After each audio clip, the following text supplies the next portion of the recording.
Enzo, how does it feel to get the opportunity to challenge one of boxing's greats, Roy Jones Jr.? Well, for me, he probably is he is boxing's great. He's, you know, it's a hell of an opportunity for me. Obviously, I've looked up to Roy Jones from a young age. When I started getting into boxing, you know, he was fantastic. It's an unbelievable opportunity for me.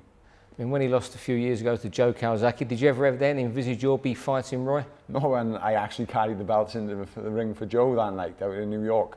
No, not at all, mate. And like I said, it's just an honour, a privilege. I had a phone call off Frank a couple of weeks ago. Would I be interested? And how would I turn down a name like Roy Jones? What's your favourite Roy Jones fight? It's a few of them. The James Toney one, obviously the Glenn Kelly. I think it was Glenn Kelly with the hands behind his back. You know, it's a lot of them. He's just supreme. Probably the one that stands out for me most would be the Montel Griffin one, just for the simple fact was you got disqualified the first time, put it out and put the business on him in the second time. I think it was first round, I think it was. So yeah, he's a fantastic fighter. And what's Roy still got to offer the sport? Yeah, he's still. I've watched him over the last couple of years. You know, still a fan now, and you know, he's still got quick hands. He can still bang a bit. You know, he's like I said, it's just a dream for me to share a ring with a legend. I mean, obviously, you're a big fan of Roy. Can you beat him? Of course I can. You know, I am come to go to Russia to make up the numbers. You know, I think last time I went to Russia, they thought I'd come to make up the numbers, and you know that went well for me. But like I said, whatever I do in life, I'll give it my best. I'll give it 100%. I'll give it everything I got. And fighting at cruiserweight again, does that pose any difficulty? No, you know, I used to make light heavyweight quite comfortably, but I had to be very strict. I had to really watch my diet. Now, obviously, now if I fancy a bar of chocolate, I can have a bar of chocolate. But you know, the diet's still going to be the same, but probably going to add a bit more carbs to my diet, probably a bit more protein to my diet, and just do everything clean, do everything properly.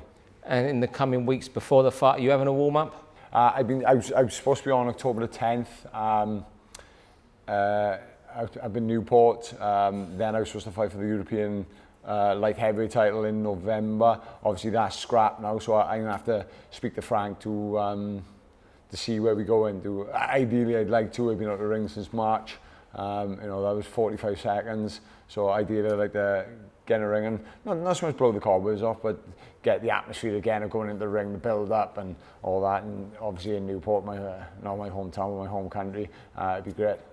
And your trainer Gary Lockett, what's been his reaction to this fight? Yeah, he's you know, I actually seen him smile once, so as you know, Steve, you know, it's quite harsh. But no, he's excited, and you know, we work well together. I mean, Gary work really well together. He's got a cracking young stable of fighters at the moment, and you know, everyone's just feeding off each other. In fact, I'm probably training harder than I ever have. I'm trying to keep up with these young whippersnappers. You know, they're trying to beat me at everything, and at the moment, I won't let them. Will you win in Moscow? Yeah, 100%. You know, like I said, I'm not going out there to make the numbers up. I go out there to give my best. And my best, I think, is good enough. But, you know, I think he's a tremendous talent, was a tremendous talent, is a tremendous talent. And, you know, I'm going to go in there and give it everything I got.